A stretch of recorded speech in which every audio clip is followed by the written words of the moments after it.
everybody, it's Sarah from Miss Adventure Pants. How you doing? Here with your weekly live chat. Today we're going to be talking about something I think almost all beginning hikers, and honestly like every hiker, it just drives us crazy, and that is choosing boots. There are so many options out there. There are so many different ways you can use them. They're so expensive. So let's talk about boots, like the different kind of boots you'll use for different kinds of hiking, some things to think about when you're shopping for them, and I'll show you a couple that I have that might be useful for you. So hang on one second. Okay, it's 7 o'clock, so yeah, let's jump right in. So boots, why are they important? One of the things they're really important for, if you're hiking, climbing, mountaineering, anything like that, is your foot health and your joint health. If you wear the wrong boots, it can be really uncomfortable, but it can also give you blisters. It can actually maybe damage your nerves if you wear them too often. And it can actually, if your foot is really uncomfortable or awkward inside the boot, it can have an effect on your ankle, your knee joint, and even up into your hip joint. It really affects the mechanics of your entire leg. So it's really important to choose boots that fit and that feel comfortable. Plus, if you've ever hiked in bad boots that pinch you or make your toes numb or anything like that, it's so miserable, right? Like you just want to cry like for your whole hike, and that's not why we go hiking. We go hiking to be happy. So some considerations when you go into REI or your local boot shop and you're looking at the giant wall of boots. It's really overwhelming. So what should you be thinking about? One of the first things and most important things is your own foot and kind of how it's made up. And I used to sell boots, so I can tell you that we all think we have the same feet, and it's totally wrong. I'll show you my foot if you want to have a look. I don't know if you want to have a look at my foot, but I'm going to show you anyway. Trying to get it in the light. This did not work very well. Anyway, I have a foot that is very wide at the front and narrow at the heel. Makes it really hard to find good boots. There's a lot of different brands of boots I can't fit in. Another thing people have to think about is the arch. How high is it? Is it flat?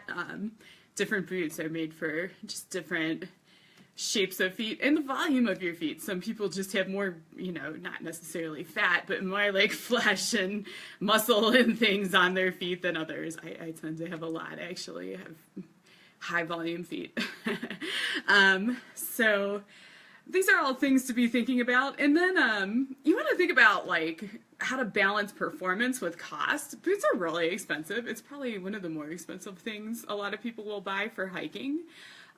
So how much boot do you really need? If you're going to go out and hit the trails in your local park and carry a light pack, you're not going to need as much boot or need to spend as much money as someone who's doing winter mountaineering and climbing a couloir. So that's good news for a lot of people. So let's look at a couple different kind of boots and what we would use them for. I'm going to start with a low hiker, or some people call it a light hiker.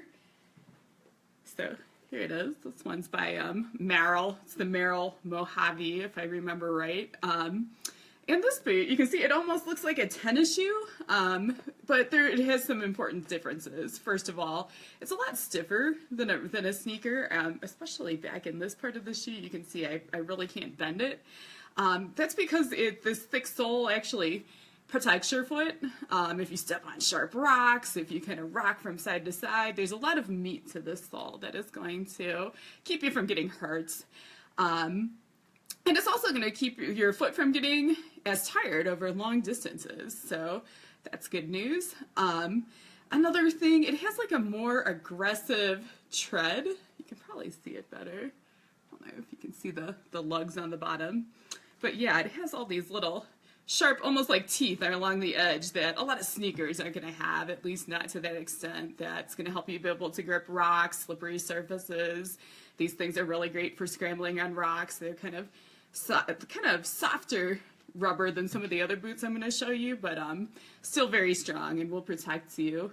Another great thing about low-cut boots is they're great for hot climates. If you live anywhere where you're just going out in the summer on a hot day, wearing a big, huge leather backpacking boot is going to be really hot and your foot's going to sweat a lot and you're going to sweat a lot. So low hikers are great for that. They're also great for travel. When I go to Europe to do just like scrambling and via ferrata, these are usually the ones I take. They're really easy to throw into luggage. A lot more packable than some of the other big boots I'm going to show you. Some considerations if you're going to go with a low hiker. They're great for a lot of things. They're not great, as you can probably guess, for stepping in anything but like just very shallow water. And they're really not great for snow because obviously snow can come over the side, get down inside. I'll show you one trick to deal with that at the end of this. But yeah, in general, not the greatest for wet and snowy conditions. They also obviously don't have a ton of ankle support. If you're walking with a heavy pack where, you know, if you come down sideways, there's going to be a lot of weight pushing down. It's a lot easier to twist your ankle in these. Some people are really prone to getting their ankles twisted. I personally am not, so I do very well in these. That's not a big worry for me, but if it is for you, if you twist easily, you may need a little bit more ankle support. Yeah, so it's the low hiker. Beautiful, beautiful. Let's look at something, maybe the next step up. So this would be, I would call this a mid-weight hiker.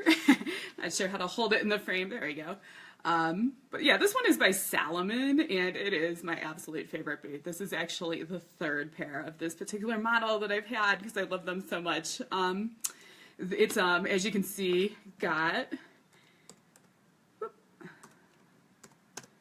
a bit of more ankle support. It's taller. It's got some gussets on the tongues that's going to keep water and snow from coming in addition to being a little bit taller, which is helpful. It's much stiffer. I can't even like bend it a little, well, maybe a little by the toe.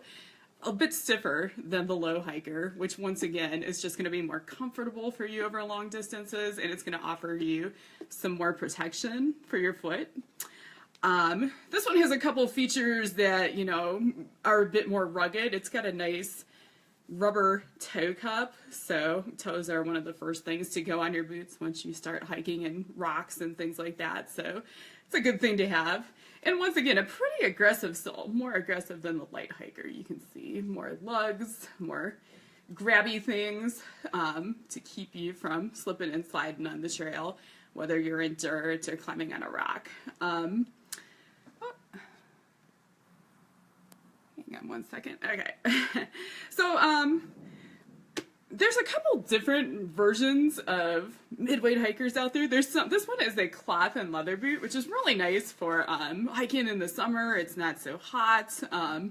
It is still waterproof. It actually has Gore-Tex inside, so this one is quite watertight. It never gives me too much trouble. And then as well, it's what was I gonna say? So it has ankle supports, it has, yeah, so, but the cloth is also less durable. You can see it has like leather panels and cloth panels to it. If you're gonna be doing like a lot of backpacking or hiking on like really rugged terrain for a long time, days at a time, you might want to consider an all leather boot. They're really nice and they just last a lot longer. They're much more durable, which is nice to have because they are expensive, and these are expensive. So that's the mid-weight hiker. This one's leather and cloth, Gore-Tex inside. I think this one is a Salomon Quest. I recommend it if you have a wide foot at the front. It's just wonderful. And then kind of the big boys. So this is actually a mountaineering boot. This would be a great boot for climbing snow. You can actually use it to climb some easy ice and just generally like being outside in the winter. And I'll tell you why. First of all, you can see it's a huge boot. It does not bend at all. And that's because you can actually attach a crampon to this. Boots need to be very stiff to take a crampon because otherwise the crampon will come out of place or fall off if it bends. So this one does not bend at all.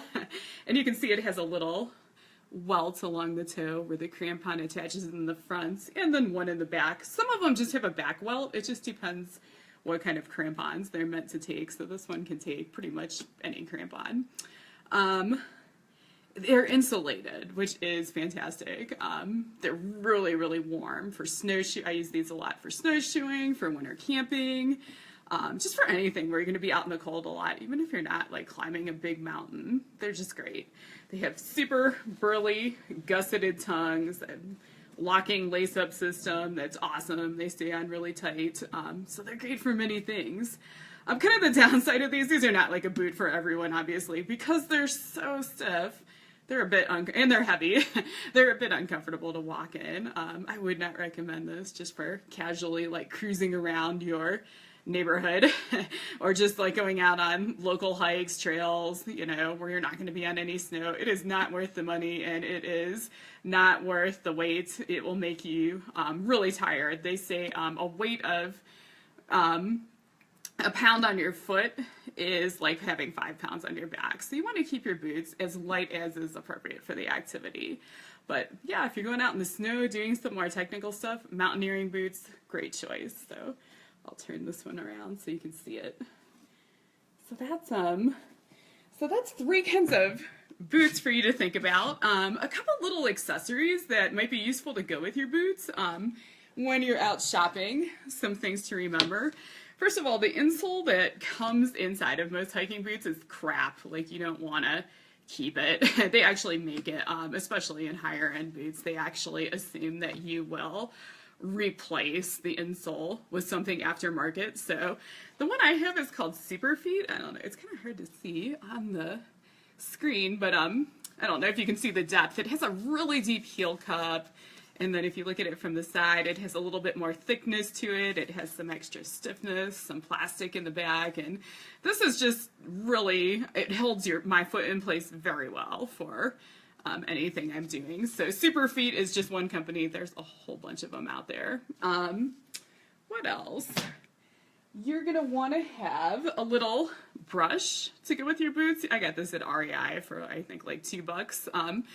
Your boots don't really need to be washed with soap and water, but if they get really muddy, it's a good idea to just, you know, put them in the sink, run some water in, just give them a little scrub with the brush to remove any extra dirt that could work its way into the seams. And this, I mean, it can just be very simple. This is just a little simple boot brush, and I love it. And now I use it to clean all kinds of other things in my house too, because it's really good at cleaning stuff. Yay. What else? Socks are really important when you're, you know, your boot is actually nothing without the sock. So that's a good thing to think about. Most hiking socks, you're going to get, you basically come into varieties. You have wool socks and synthetic socks. So I'll show you one of each. Oh, I don't think I got down a synthetic sock, but they basically look the same. This one is wool. So this is a nice mid-weight, stay smart wool sock. And then I just have a bigger one that I wear with my mountaineering boots in the winter. This is an REI Expedition weight. You can see inside. It's really fluffy and awesome and heavy, and it just, you know, makes your feet like a little cocoon for your foot. It's so awesome. Some people wear liners under their socks. So this one's really dirty. You can see it was once white. But yeah, it's just a very thin little nylon sock that keeps you from getting blisters. I actually have been experimenting with one I really love. Let me show it to you. Oh, did I not bring it over? Oh, here it is. So this is actually an anti-blister sock. Oh, David said, weight versus support. For me, there is no one solution. There are different boots for different situations. The heavier hiking boots can work as a good training tool on easier hikes to strengthen your legs. Oh, that's such a good point. I do that sometimes too. I prefer lighter boots unless the conditions are going to be extreme or I'm going to be carrying, and then it cuts off your comment. I'm sure you said something awesome, David. Thank you. No, thanks for that. That's such a good point. And you'll find if you hike a lot and do lots of outdoor sports, like obviously I just showed you my 3 pairs of boots. I know people that have like 5, 6, 7. Some of you probably do too. So socks, I was going to show you one more thing. This is called an Armiskin sock, an anti-blister sock. And this is a really cool sock. I didn't even know these existed, but if you look inside, this part is a little bit rubbery. It has like a really light rubber coating that goes against your skin, holds the sock very tight to your skin. On the outside, it's just very slippery and soft, and you know, it doesn't stick to any parts of your boot. It has like seams that are nice and flat, so you won't feel them when you're wearing the sock. And the best thing about it, it just really compresses your foot and helps with circulation, I think. It really helps my feet to be less sore, less swollen after hikes, and it actually keeps them warmer, I think, which is great. I've really enjoyed these particular liners a lot. So the company's Armaskin, I'll put it underneath in the Facebook post, and they're awesome. Definitely recommend checking that out. And I think honestly that's it for boots, for socks. Anybody out there have any questions, any thoughts, tips?